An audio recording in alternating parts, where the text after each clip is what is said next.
No, no, mata. ¿Mande? No, no, mata. Cafeteria just rapping. Kept my foot on the gas, then I pressed down and I caught traction. Got all state for insurance. Hey, there's border patrol. Literally, our hearts are racing. Okay, let's just get the border. The line separating the United States and Mexico. Every day, people risk their lives to make it to the U.S., sustained by the hope of the American dream. In 2014, the United States declared a border crisis, and it's since become a central political theme with figures like Donald Trump using the border as a primary focus of his 2016 campaign. In the last year, we had a record-setting 1.5 million people attempt to cross the border. That record was nearly doubled, with 2.7 million people attempting to cross over. As a journalist, I needed to make a stop at the border town of Eagle Pass, Texas, to get a boots-on-the-ground look. Here we go. Today we're on the border of Texas and Mexico. We're in Eagle Pass, Texas, just about to cross over into Piedras Negras, Mexico. And today we're exploring the story of immigration. We're gonna be talking to coyotes, trying to visit a safe house, talking to immigrants, citizens, potentially law enforcement, all of the characters that are in this complex story of immigration. Our guide for the trip is Cheta Blanco, a rapper from Eagle Pass, San Antonio. But I got up and made it all over again. He's making moves and he's also helping us around on some of these treacherous waters that we're navigating. So we're crossing to Piedras Negras. What can you tell us about this city? I would say Piedras Negras has a lot of poverty. People call this baby Mexico, like an Eagle Pass, but really it's like a whole different world over here. Well, it's just harder over here. It's just harder for people out here. Y'all are gonna see it firsthand. As soon as we cross, it's a whole nother world, bro. Like, there's a lot of violence and stuff, cartels, and even like government themselves. There's a lot of people over here just driving around with guns. It looks like a war zone out here, basically. How do you think these people feel about America? Do you think is America a place they want to be? Yeah, for sure. They'd love to move out here, bro. If someone can live in Piedras Negras, come over here and do a fast food job and go back at night, is that going to change their family's life? Or is that really going to help them? That's going to change their family's life. So if you look at what people have to cross to get here, there's barbed wire in the in the weeds right there. People drown in the Rio Grande, right? For some reason, it's kind of a treacherous river. Oh, this river goes on forever. There's spots where it's more shallow. There's spots where like it's easier for them, but it's still hard, bro. It's just crazy to me to think that a couple hundred feet can be the difference between poverty and a life that's a little bit better.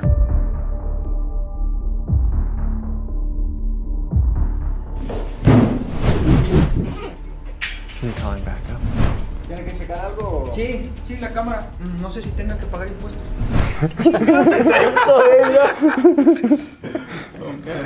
El usa en la cama también. No. We thought we were getting hustled and then we made a sex joke and we were good. So humor crosses all borders, folks. They're straight trying to hustle us, bro. You think that's what it was? He was like, oh, pues, a ver si son unos impuestos para cruzarlas. Like, yeah, bullshit. Like, he's trying to tax us. Exactly. I know what impuestos are. I don't like them here. I don't like them in the United States either. And that's just because their salary is so low just to bolster what they do. Bro, exactly. I wanted to know how Mexican locals felt about America. Is it still viewed as the land of opportunity? Did they believe in the hope of the American dream? So I went to a town just over the border to talk to some locals. Hola, me llamo Tomás y estoy aquí con Rolando, mucho gusto. Fernando. Carlos, con mucho gusto. ¿Cómo es vida en Piedras Negras? Pues la vida aquí en Piedras Negras, joven, pues primeramente, antes que todo, pues la seguridad muy tranquila, aquí tienen muy buena seguridad. Muy bien, gracias a Dios. Es muy bonita y bien tranquilo. ¿Qué piensas sobre América? ¿Es un lugar que quieres vivir? ¿Oh, sí? ¿Sí?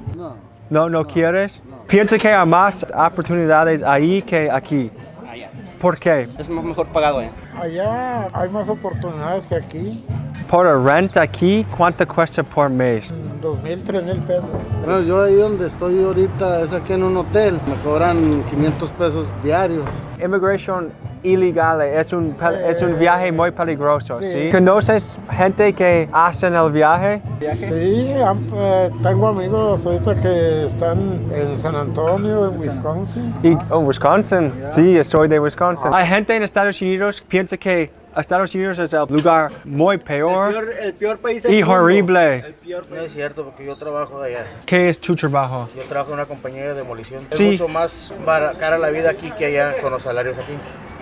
que aquí suben más la comida que los salarios. Hay mucha gente que se pasa para allá y No quieren creen que trabajar. están, ándale, sí. Hay más oportunidades Allá que más. aquí. Le dan food stamps, le dan de comida, le dan casa, Todo, pues, le dan que le dinero, ayudan. le dan todo y no quieren trabajar. No, no, pues es que pues, allá hay más oportunidades, más. Sí.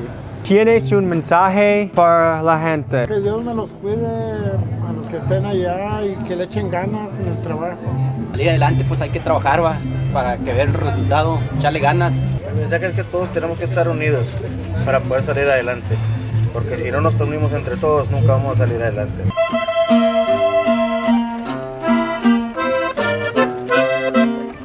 Hello, ¿cómo está? Thank you. Just rapping, kept my foot on the gas, then I pressed down and I caught traction. Got all state for insurance, every beat I hop on, We're in the car right now, gonna meet our contact, then we're gonna go to the safe house. So first we gotta pass inspection, they gotta make sure that we're not snitches, not, you know, cops, and then we're gonna pull up. See you guys in a second. All right, we're here in where's this, a trap house? We're gonna talk to some fellas that are in the business of moving people.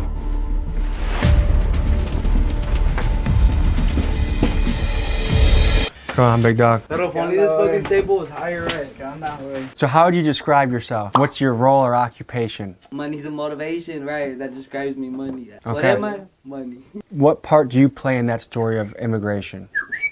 Well, immigration, like, we're border babies. We were grown in the border. We know everything, like, how shit goes. It's like, even if you don't want to know, it's just the border shit's going on, you feel me? I was looking at the numbers. So this year is a record of immigration in the United States. 2.7 million people have come across the border. A lot from... That have got caught. No, just have crossed the border, period. A lot from Venezuela, Colombia. What are you seeing? Like, what is the primary reason you see people cross the border? But shit, like, when I first got out, like, 6 months ago, they were over there in on the Hondureños, man. The Honduras from Haiti and all that shit. They were like black people, but they don't know English. That was the That happened caravan? in Del Rio, way. They had like 1,500 people, way.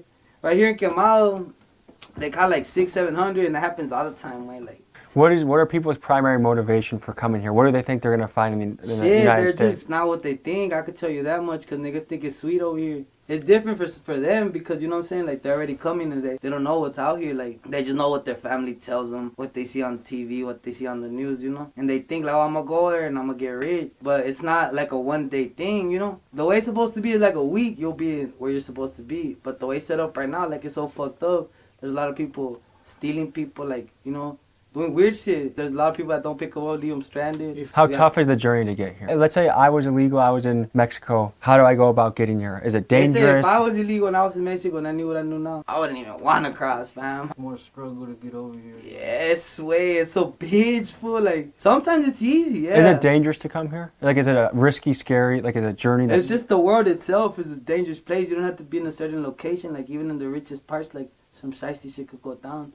So do you feel like you're helping people, or do you feel like, hey, I'm just a businessman? Nah, at first, I was like, nah, man, I just wanted to get bread. But then, like, you start meeting these niggas and you, like, and I tell them what it is. Like, hey, what's up? Like, how'd you end up here? Like, what's going on? Because we found people, too. Like, Andy nigga will be at the park balling, playing basketball. Some nigga will walk up to us talking about, do you know where the train tracks are? Because, look, to cross, you got to hire somebody that knows people. First, let's say they're coming from Honduras. They got to cross through a bunch of fucking checkpoints in Mexico. And that by itself, just to get to Honduras, to here to Piedras, is going to cost them about $5,000. And then from here to San Antonio, which is a 2-hour drive, that's going to cost them at least another $5,000. So for someone that's dirt poor, how do they come up with 10 grand to cross the border? It's crazy because you wouldn't believe me if I told you, and I still don't believe them. The people that already crossed, they help the people that want to cross. So the niggas that are over here and have bread, they'll lend money to someone, they'll finance them. So they'll get a It's crazy, right? It's crazy. So someone will get like a construction job and send money back home to finance yeah, like it. let's say somebody's brother, he needs the bread, so he's gonna pay for his brother. When his brother's up there, he's gonna be paying him off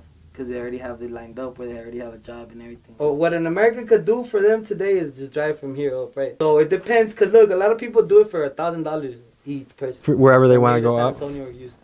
Okay. So what is your role with what you do? Like, are you taking people from Mexico to Texas, or are you taking people within the states? Within the states. How often do you make that journey? Rarely. Just when you need cash, you kind of go do it? And is it pretty much you're just praying that the cops don't pull you over and you just... It's not praying, it's just don't think about it. You feel me? How old are you, roughly? I'm 15. Okay, how did you get into this game? Comes to me. They're from Honduras? You down there, if they're not from here, you down there. ¿No van a matar? ¿Mande? ¿No nos van a matar? No, hombre, que... Hola, hola, me llamo Tomás, soy con... Pastor y Leonel. Okay, ¿y de dónde eres? Venezuela. Let's take you up to speed on the story of our two immigrant friends, Leonel and Pastor. To get here from Venezuela, they traveled the last 2 months largely on foot. This is them walking through the jungle, on a boat, and making some friends. Escucho que en Venezuela que hay un crisis, ¿sí? Uno de 3 personas no tiene acceso a agua y comida, es la verdad. Correcto. ¿Qué es la situación en Venezuela? El gobierno nos ha robado todo el dinero de allá de nuestras naciones. No hay trabajo, no hay comida. Medicina, los hospitales. No hay nada. Describe el líder de Venezuela. Es un dictador. Él no... El presidente es un dictador allá que no deja que uno progrese. Todas las empresas las ha apropiado. Se apropia todo. Muchos se han ido por eso, pues, porque no dejan He que... controls everything. He won't let anybody get further in life. ¿Cómo vives aquí? Like, ¿tienes una casa para dormir? Like, ¿cómo survive? En el En tren. el tren. Tenemos 3 días que no hemos comido hasta hoy. Tenemos frío, no hemos Ya comido. no, hecho frío, el frío me está enfermando ya. ¿Cómo fue tu viaje de Venezuela de aquí? Like, ¿cuántos días? Like, ¿necesita un guía? Principalmente el guía de nosotros fue el que está allá arriba, el Rey de Reyes, Dios. El primer viaje que tomamos fue la selva del Darién, no sé si la has escuchado. Duramos 2 días y medio caminando la selva. Queda entre Panamá y Colombia esa selva, para poder cruzar hacia Panamá. Hay muchas personas muertas porque se lo llevó el río. Desde ahí pasamos para Panamá. Panamá vinimos viajando en buses. Costa Rica, Nicaragua, Honduras, Guatemala y México. ¿Qué fue la parte más peligroso o duro o difícil sobre el viaje? México. ¿Por qué? Nos bajan de los buses, nos rompen el permiso y nosotros la verdad hemos caminado kilómetros y kilómetros. Ya me empezó un dolor aquí en la rodilla. Si todo México lo hemos transitado caminando, si no agarramos el tren y en el tren corremos peligro de que nos agarren unos carteles, nos roban. Antier se nos mató un amigo, antier en el tren. Amigo de nosotros iba montado arriba y... Vamos a saltar esto, compramos comida y cuando tienes comida podemos hablar un poco más, ¿ok? Let's get them food first. Puede pedir, pero cada tú quieres en el menú. So, we're going back to meet the 2 Venezuelan boys, and initially our plan was to bring them back to the Airbnb and let them sleep there. But after talking to a couple locals here, they were like, hell no. Some of them said this is a 5 to 10 year potential sentence if we do that. To me, it is so crazy to think that giving someone a place that is warm to sleep for one night to give them a little bit of relief from this 2-month journey that they've experienced. Like, they've experienced hell in these last 2 months. They hadn't eaten in 3 days. They were wandering around hungry and cold and tired. And all of us were on board. Let's bring them back to the place to let them sleep. Let's give them a bed. Let's give them showers. Fear's kind of winning out on this one. Although it'd be a great gift to give them, is not worth 5 to 10 years. You could get put in a cage for doing what you think is totally the right thing. Helping 2 people. Like, imagine if you were lost, you were in some foreign, unknown place, hungry and cold. It was illegal to help you. Like, you would just hope that someone would help you. So we're gonna get them some supplies that at the very least they stay warm another night. Keegan, any thoughts? Kind of with you on that. It's just, you can't do the right thing because it'll put us away and, kind of compromise our position. Miguel. I was on board with it, but... Miguel was gung-ho, dude. Yeah. He ripped his jacket off. I'm rooting for them, but, we can't to a full extent, Miguel's parents are from Mexico. What would your parents say if we got caught doing this? I feel like my dad would be like, hey, let's go. Like cheering for you? Yeah, he's like, hey, I f*** with that, but... he'd still be like, you're done, We're gonna go get supplies for these guys. We're gonna go try and find them. So these guys are trying to get to Chicago, so they are going to be hurting if they don't have some warmth. So yeah, let's get them some food, let's get them some layers.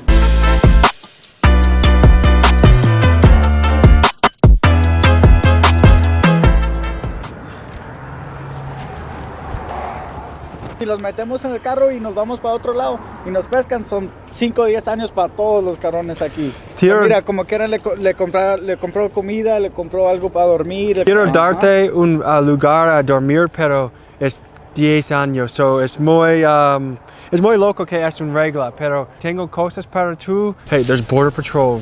Literally, our hearts are racing, dude. Okay, let's get this thing going. And that they... Hombre, lo deseamos que sí la hacen, lo deseamos que sí ganen un trabajo, lo deseamos que estamos Give them the rest of the plastic. Ustedes van a trabajar duro y deseamos que encuentren lo que encuentren Mantener en contacto por tu teléfono, sí. Okay? Quiero escuchar sobre tu historia. What the f***, dude? When that border patrol passed, I was like, but dude, he said, he said they don't come over here. They're probably like used to them passing. And earlier they said, bro, there's so many of them around here. Border patrol passed, and they already know they're illegal, but they kind of just ignore them. Like there's just so many of them out here, bro. That's what they're saying. I don't know if it's because I'm cold or nervous, but I have the shakes. You got them top and bottom thermal. Yeah. Dude, they'll be toasty in that sleeping bag, bro, like you said. They have all those layers. The fact that you got them 2 sleeping bags, like, dude, they're golden, dog. They're gonna go stash out somewhere right here. So I told him go find somewhere warm. I was getting real nervous, bro. My Spanish was all up because I was just. Were you scared about border control? Bro, straight up. But when he said no, they won't come back, I remember what they just told me. He looped around and came back, and then they came back again. It was just the like. First time I saw it, I'm like, oh shit. A couple hours after we had got them some supplies from Walmart, Lionel and Pastor were picked up by the Border Patrol. They were stripped of their belongings and deported back to Mexico. Their hope is to cross again and make it to Cleveland or Chicago, where they can find factory work through their Venezuelan friends and contacts that have already made the trip. At the time of posting this video, they are still stuck in Mexico. Their only option is to save up about $2 grand and find a good coyote that can help them cross again. This story made me realize how lucky I am simply to have been born in the United States, a place with great opportunity and standard of living comparatively. I did nothing to earn my American status. I was just lucky that my parents had me here. I wish the best for Lionel and Pastor and think about the millions of people in similar situations to them. We've taken you across the border to talk to people. We took you to a place where